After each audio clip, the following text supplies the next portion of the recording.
Javea. This is Student View.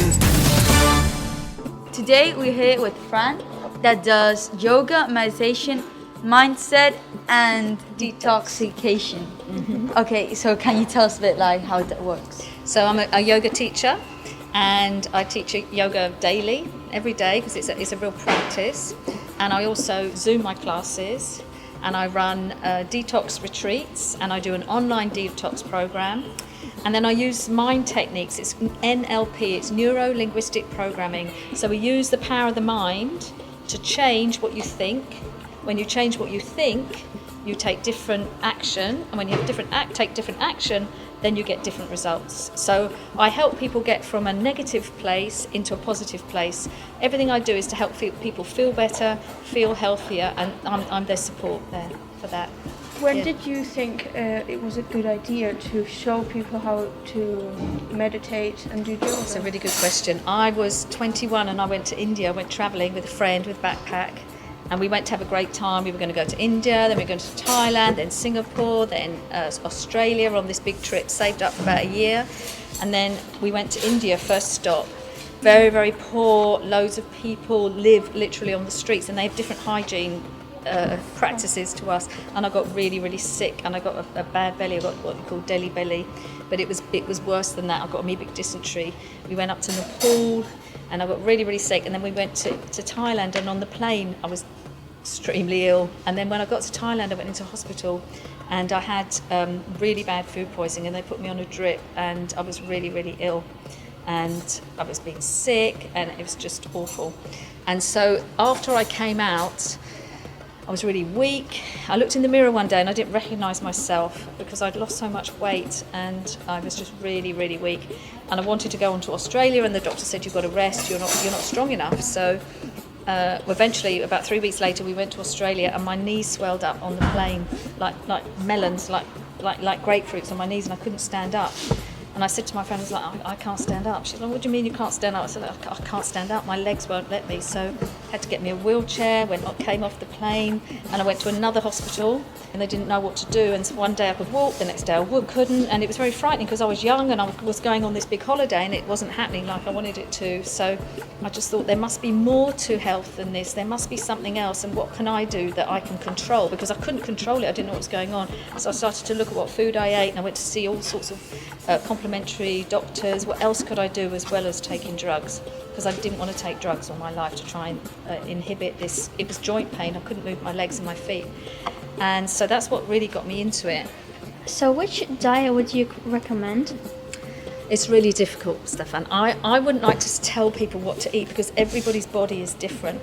But what I think you can do is really listen to your intuition. If you eat fish and it doesn't feel good to you, then I wouldn't eat it. And the same with meat. Some people don't want to eat vegetables all day long. A lot of yoga teachers are vegans or they're vegetarians, but I actually eat a little fish because I don't want to be pigeonholed and labelled, you know. And we live next to the Mediterranean, and there's lots of fish here and stuff like that. And I never buy it, but I will eat it occasionally. Have you seen like someone that goes to you and feels that something is wrong but doesn't know what it is? Yeah. Mm-hmm. Do you know if there's a way to know what is wrong? Yes. So some people come to yoga, or they'll do the detox and they'll feel better. There's another thing that I do, it's called the Rosen Method, and it's a form of body work. It's kind of like massage, and I work with muscle tension, and I find the connection between tension or stress and the person's breathing. And when people slow down, their muscles soften, and then sometimes they let go of emotional holding as well, anxiety, stress, whatever it is. So with some people that have come to me for that, and they've done yoga, and they've started to eat cleanly, they've got better. They feel better.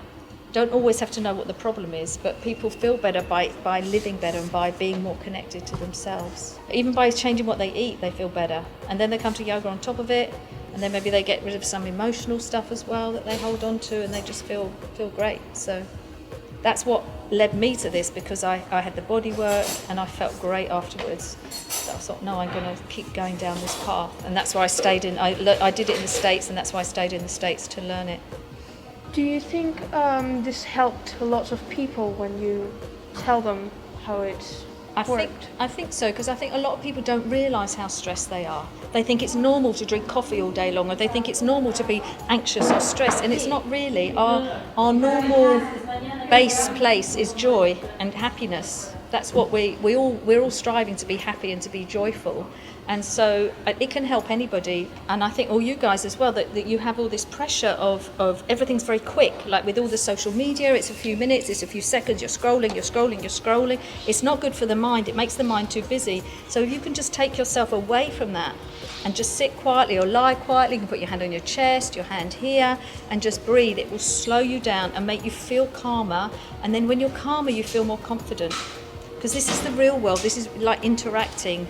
Instead of going and taking your mind somewhere else, just coming into the here and now. And that's the biggest gift you can give to yourself, is to be here now and to be present.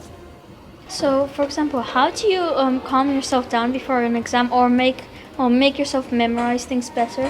Okay, so you've got to remember that everything, we've got the conscious mind, so we're right here, right now. You're using your 5 senses, you're listening, you're speaking, you're hearing. If you eat something, you're tasting, you're touching things. So this is our conscious mind.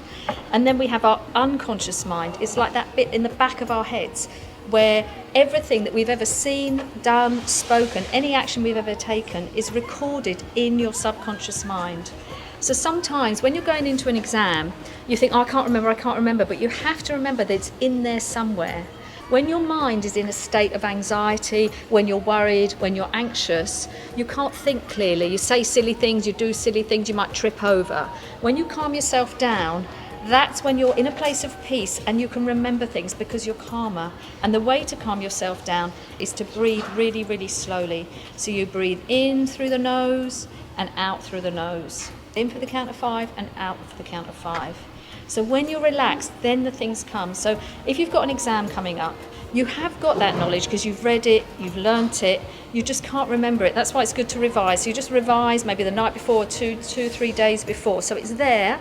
And then when you go into an exam, you just sit down and just remind yourself, it's in there somewhere. I just need to be calm. Just need to be calm and slowly follow all the instructions and do it slowly so that you don't make silly mistakes. Because we make silly mistakes when we're agitated or anxious. But when you're calm, then you can remember things. So what you can do is, before you even look at the questions, because you want to know what the questions are to see if we can answer the questions, just read them, really take 3 breaths.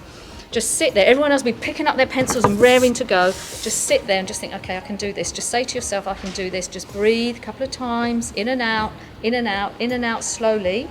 And then pick up your pencil, turn it over and take your time and be calm about it. And that's when the information will come to you, because it's already in there.